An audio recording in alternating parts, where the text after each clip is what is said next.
காலைதோறும் தேவனின் வார்த்தை. பிலிப்பியர் 4:4.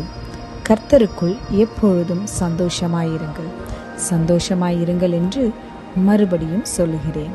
அன்பானவர்களே, தேவனுடைய பிள்ளைகளாகிய நாம் கர்த்தருக்குள் எப்பொழுதும் சந்தோஷமாய் இருக்க வேண்டும். இது எப்படி சாத்தியமாகும்?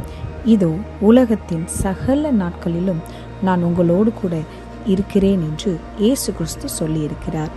என்ன நடந்தாலும் அவர் உங்களை தனியே இருக்க விடமாட்டார். இந்த நிச்சயமும் உணர்வும் நம் இருதயத்தில் வந்துவிட்டால் எப்பொழுதும் சந்தோஷமாகவும் சமாதானமாகவும் இருக்க முடியும். ஆதலால் சந்தோஷமாயிருங்கள் என்று மறுபடியும் உங்களுக்கு சொல்லுகிறேன். நாம் ஜெபிப்போம்.